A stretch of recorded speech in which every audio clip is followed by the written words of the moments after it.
Bizim için kıymetli olan şehirler Mekke'dir, Medine'dir ve Kudüs'tür. Kudüs'ün en büyük özelliği bizim için Peygamber Efendimiz'in bir gece Allah'ın izniyle Mekke'den Medine'ye götürülmesidir. Oradan da miraca yükselmesidir. Bu anlamda bizim için manevi boyutu bu şekilde olmakla beraber orada bütün peygamberlerin izi var. Ve tarih boyunca Müslümanların orası kıblesi olmuş Mekke'den önce. Her ne kadar Allah'ın izniyle kıblemiz Kudüs'ten Mekke'ye yönelmişse dahi biz daha önceki peygamberlerin hatırasına karşı saygılıyız. Ve orası tarih boyunca Müslümanların, o günkü şartlara göre Müslümanların kıblegahı olmuş, merkezi olmuş. Bundan dolayı biz her boyutuyla, maddi manevi boyutuyla orayı önemsiyoruz.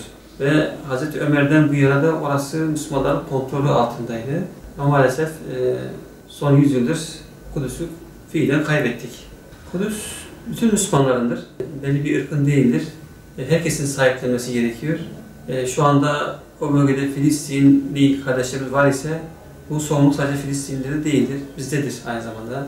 Onlar orada savaşarak mücadele ediyorlar.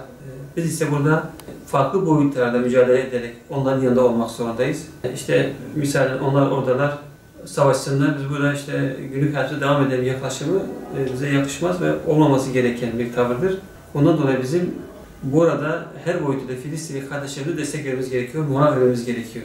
Çünkü onların gözü kulağı bizde yani, biz bunun farkındayız. Şimdi bizim de Filistinli kardeşlerimiz bu minvalde başlarına bir musibet geldiği vakit, bir saldırı geldiği vakit ses vermemiz lazım. Biz ses veremediğimiz vakit orada İsrail daha da hoyratça kardeşlerimizi saldırıyor, evlerini yıkıyor, onları sürgün ediyor, arazilerini ellerinden alıyor, yaşam hakkı tanımıyor, hapislere atıyor. Yani bizim de her halkada burada ses vermemiz gerekiyor. Etkinlik yapmamız gerekiyor. Şu anda Allah razı olsun bir Kudüs haftamız var. Bu hem Kudüs haftasında bu sorunların dile getirilmesi gerekiyor. Hem de değişik zamanlarda, değişik platformlarda bunu dinlememiz gerekiyor. Yani biz ses veremediğimiz vakit sıkıntı vardır. Yani her etkinlik İsrail'in moralini bozar, Filistinli kardeşlerimize destek mahiyetinde olur. Bence en büyük sorun orada zaten. Kudüs'e gerekli olan desteği vermiyoruz.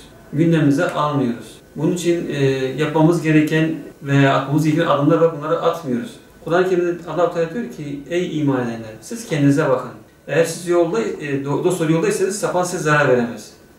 Şimdi eğer şu an sapanlar bize zarar veriyorsa demek ki bizim yolumuzda bir şeyler var yani. Bir şaşkınlık var, bir yanılgı var, bir gaflet var. Bu anlamda bizim kendimizi gözden geçirmemiz gerekiyor. Biz eğer dosdoğru yolda hakikaten emin adımlarla yol alabiliyorsak inanın İsrail orada 3 gün duramaz. Yani şu anda ne acı ki haritaya baktığı vakit İsrail bizim ümmetinin kalbine hançer gibi saplanmış. O hançeri kimi zaman İngiltere gelip bastırıyor, kimi zaman Amerika gelip bastırıyor, kimi zaman Rusya gelip bastırıyor, kimi zaman bölge ülkelerinin yöneticilerin ihaneti gelip bastırıyor. Yani bizim öncelikle kendimize gelmemiz gerekiyor. Toplum olarak kendimizi ıslah etmemiz gerekiyor. Yani biz daha sembollerimizi, şiarlarımızı bilmiyoruz. Yani bu anlamda Kudüs de bizim için bir şiardır, semboldür. Bizim onu korumamız lazım. Bu konuda gerekli olan adımlarımız çocuklarımızı eğitmekle, ailemizi eğitmekle, bilinçlendirmekle geçiyor. Uzun vadeli plan programımız olması gerekiyor. Bu plan programı dahilinde çocuklarımızı ve neslimizi bilinçlendirmemiz gerekiyor. Çünkü Batı ve dünya emperyalizmi sürekli çocuklarımızı ve neslimizi meşgul edecek bir şeyler sunuyor. Bir hayat tarzı sunuyor. Ve bu hayat tarzında Kudüs yoktur bizim için. Mekke yoktur. Namaz yoktur. Sorumluluk yoktur. Sadece heva ve heves vardır.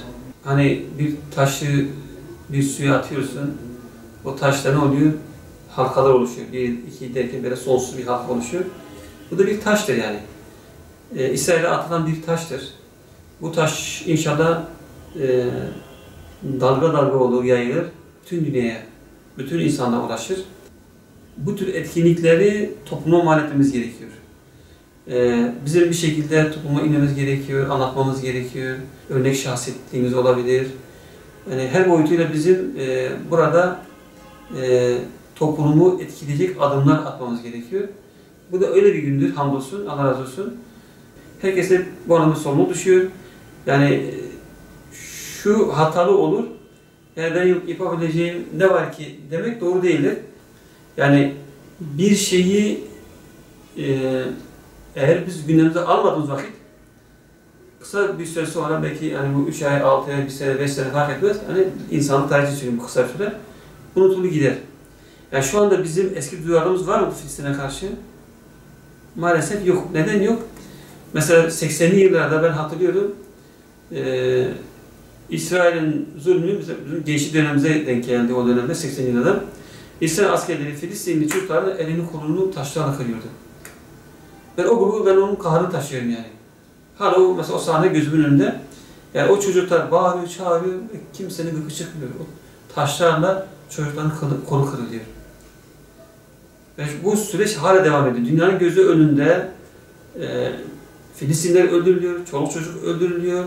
Yani silah desen İsrail'de, kalem desen onda, yargı desen onda ve dünya destek veriyor dolaylı veya en direkt şekilde özür dilerim, destek veriyor. Yani burada bizim düşmandan merhamet beklememiz asla doğru değildir. Biz düşmanımızdan merhamet beklemiyoruz. Biz Allah'ın izniyle hakkımızı söke söke alacağız. Ve bu Allah'ın vaadidir. Er veya geç İsrail oradan sökülüp atılacak. Sorun nedir? Biz burada kendi düşeni yapıyor muyuz? Bu soruyu biz kendimiz soracağız. O zaman eğer biz yapıyorsak elbette Allah bize kolaylaştıracak. Yani Allah-u Teala Kur'an-ı Kerim'deki ifadeyle Kudüs'ün etrafını bereketlendirdiğimizi istiyor. Yani, sadece Kudüs değil, etrafı. Biz de hamdolsun o etrafı bereketlendiren toprağa yakınız. İnşallah biz o bereketten istifade ederiz Allah'ın izniyle ve biz üzerine düşeni yaparsak bu anlamda Allah'ın izniyle o bereketten istifade etmiş oluruz.